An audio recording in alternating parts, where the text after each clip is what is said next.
Hi friends, today we are reading Pirates Past Noon, a Magic Treehouse book by Mary Pope Osborne. Chapter 1, Too Late. Jack stared out his bedroom window. The rain kept falling and falling. The TV said it would stop by noon, said Annie, his 7-year-old sister. It's already past noon, said Jack. But we have to go to the treehouse, said Annie. I have a feeling the M person will be there today. Jack pushed his glasses into place and took a deep breath. He wasn't sure he was ready to meet the M person yet. The mysterious person who had put all the books in the magic treehouse. Come on, said Annie. Jack sighed. Okay, he said. You get our raincoats and boots. I'll get the medallion and bookmark. Annie ran to get their rain gear. Jack reached into his drawer. He took out the medallion. It was gold. The letter M was engraved on it. Then he took out the bookmark.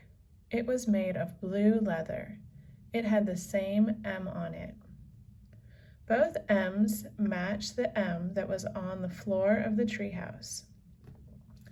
Jack put the medallion and bookmark into his backpack. Then he threw in his notebook and pencil. Jack liked to take notes about important things. I got our rain stuff, called Annie. Jack picked up his pack and went downstairs. Annie was waiting by the back door. She was putting on her boots. Meet you outside, she said. Jack pulled on his raincoat and boots. Then he put on his backpack and joined her. The wind was blowing hard. Ready, set, go, shouted Annie. They kept their heads down and charged into the rainy, wet wind. Soon they were in the Frog Creek woods. Tree branches swayed, flinging rainwater everywhere. Yuck, said Annie. They splashed through puddles until they came to the tallest oak tree in the woods. They looked up.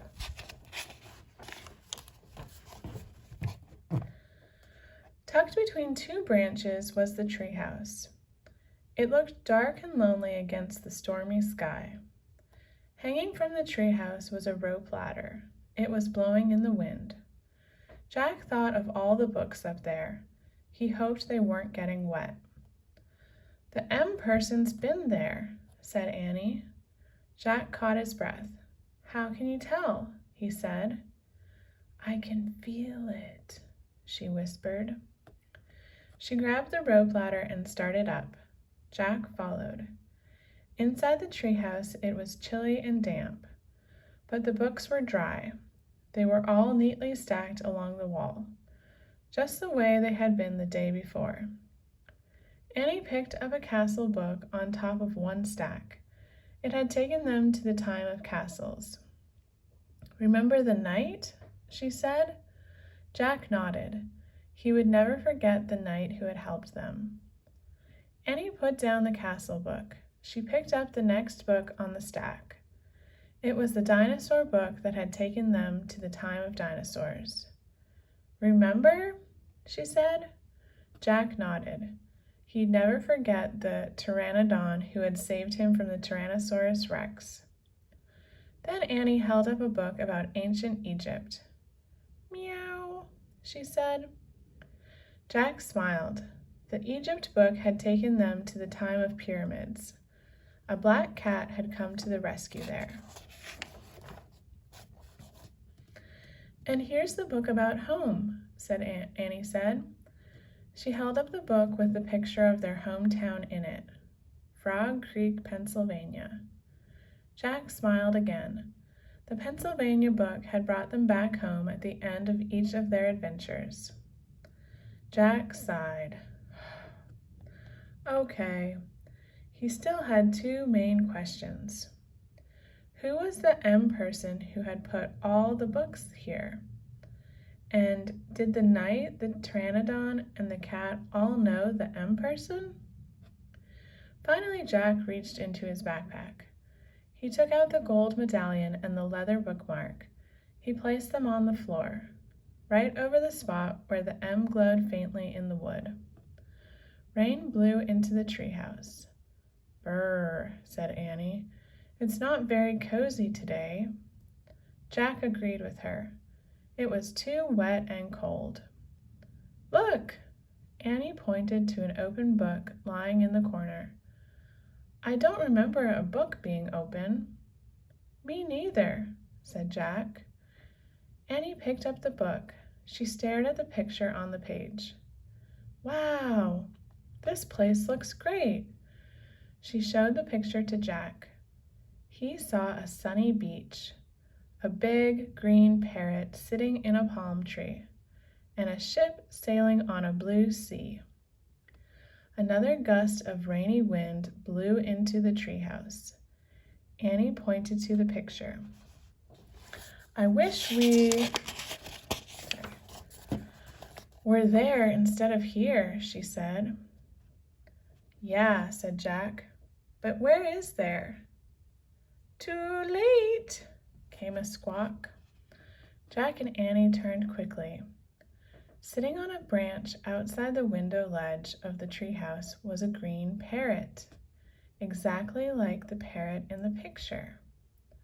"Too late," the parrot squawked again. "A talking parrot," said Annie. "Is your name Polly? Can I call you Polly?" Suddenly the wind started to whistle.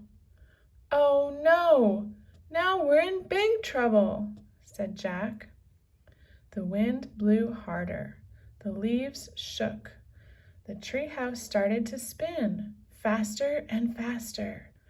Jack squeezed his eyes shut. Then everything was still.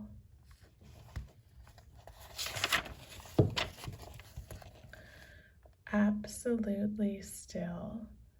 Jack opened his eyes. "Too late," squawked Polly. Chapter 2. The Bright Blue Sea. Jack felt hot sunlight streaming into the treehouse.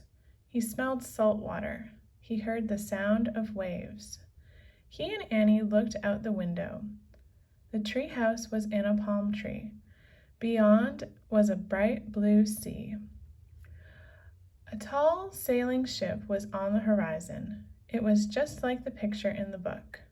"Too late," squawked Polly. "Look," said Annie. Polly was flying in circles above the tree house.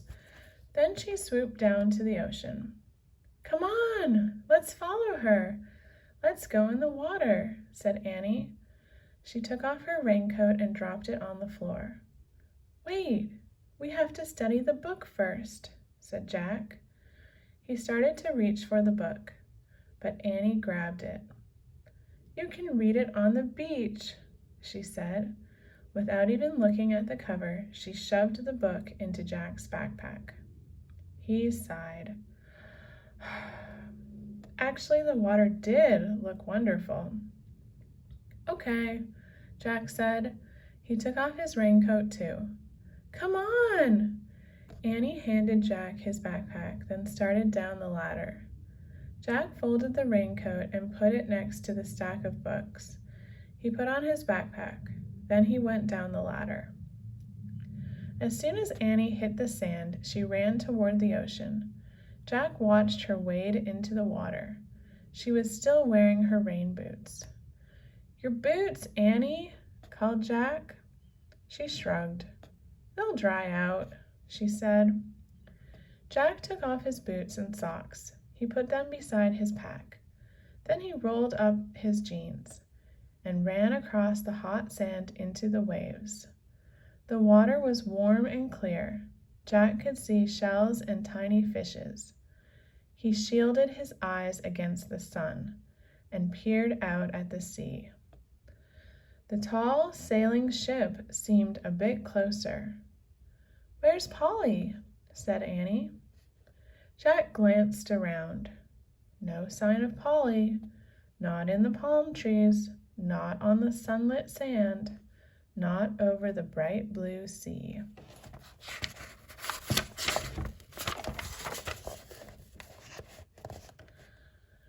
When Jack looked out at the sea again, the ship seemed even closer. Now Jack could see its flag. As he stared at the ship's flag, a chill went through him. The flag was black, with a skull and crossbones. Oh, man, he breathed. He started out of the water. What's wrong? Said Annie. She splashed after him. Jack ran to his backpack. Annie followed. He grabbed the book from his backpack. He looked at the cover. For the first time, he and Annie read the title of the book. Yikes, said Annie. Pirates of the Caribbean, Jack read aloud. Chapter 3. 3 Men in a Boat. We've come to the time of pirates, Jack said. Pirates? Squeaked Annie.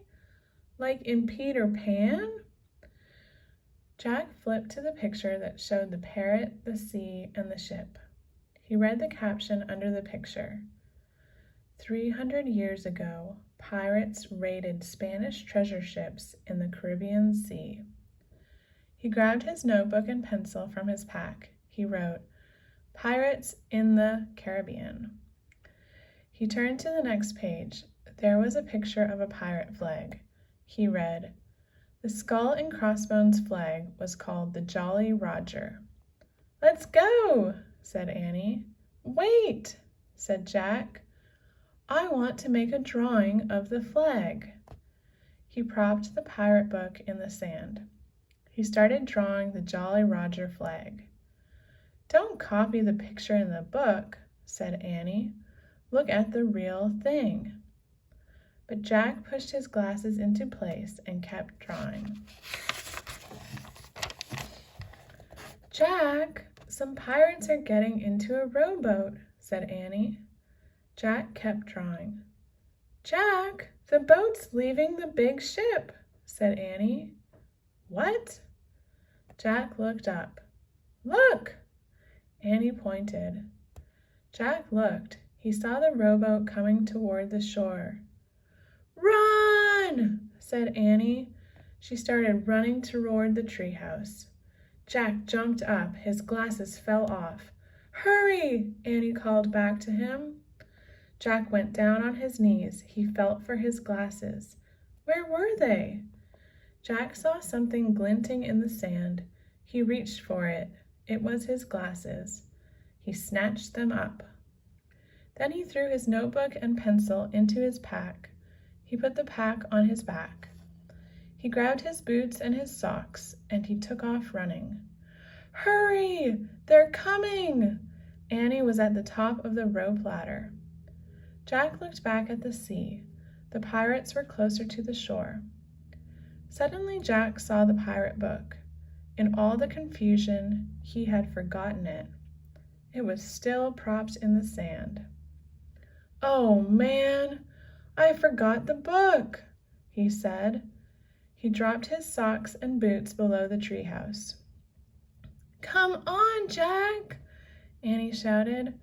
I'll be right back, Jack called. I've got to get the book. Jack, forget it. But Jack was already running toward the water. Jack grabbed the book. Come back, Annie shouted. Jack shoved the book into his backpack. Suddenly, a giant wave carried the rowboat right onto the beach. Run, Jack, shouted Annie. 3 big pirates splashed onto the sand. They had knives in their teeth. They had pistols in their belts. They charged toward Jack. Run, Jack, run, cried Annie. Chapter 4. Vile Booty. Jack started to run across the hot sand. He ran as fast as he could, but the pirates ran faster. Before Jack knew it, the biggest pirate had grabbed him. Jack struggled, but the pirate had huge, strong arms. He held onto Jack and laughed a mean, ugly laugh. Ha ha ha ha. He had a shaggy black beard. A patch covered one eye. Jack heard Annie yelling. He saw her coming down the rope ladder. "Stay where you are!" Jack shouted. But Annie kept coming. "Leave him alone, you bully!" she cried. The other two pirates laughed meanly. Ha ha ha ha! They were dirty and ragged. Annie charged up to the biggest pirate. "Let him go!" she said. She hit the pirate with her fist and kicked him.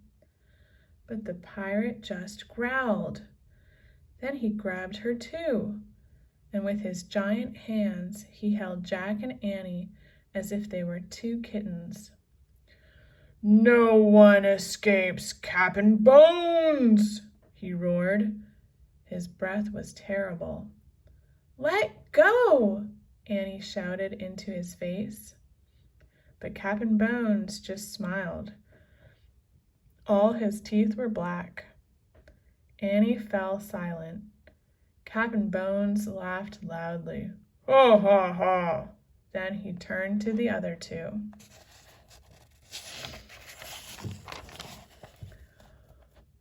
"Find out what's in their house, you dogs," he said.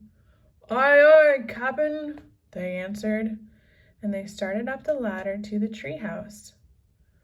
"What do you spy, Pinky?" shouted Captain Bones.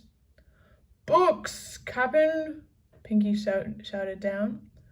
"Ah, books," growled Captain Bones.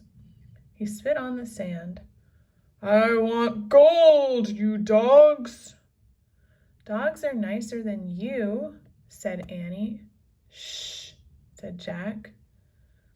"What about you, Stinky?" Cap'n Bones roared. "Just books, Cap'n," shouted Stinky. "Ah, books," said Cap'n Bones. He spit on the sand again. "I hate books. Keep looking, dogs. Find me something good." Cap'n Bones grabbed Jack's backpack. "What's in here?" he said. "Nothing." Jack quickly opened the pack. "Just paper, a pencil, a book." "Another book!" roared Cap'n Bones. "That's vile booty." A gleeful shriek pierced the air. Eek! Captain Bones froze. "What's that?" he shouted. "Look, Cap'n, look!" Pinky leaned out of the treehouse window.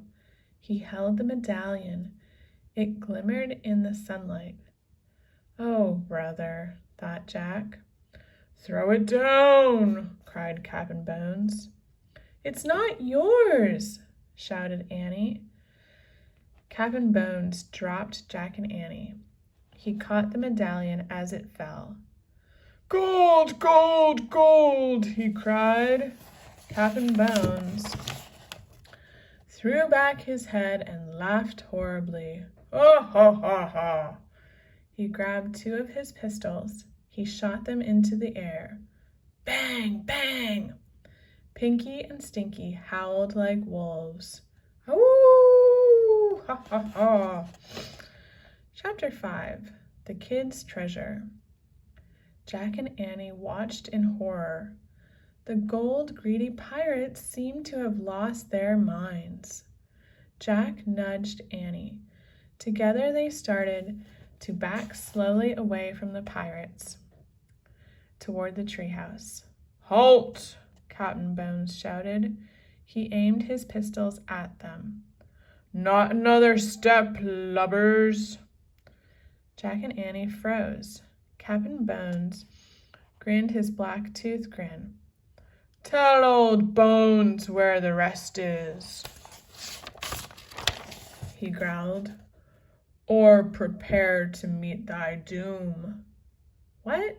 What rest? Said Annie. The rest of the treasure, roared Captain Bones. I know it's on this island. I have a map.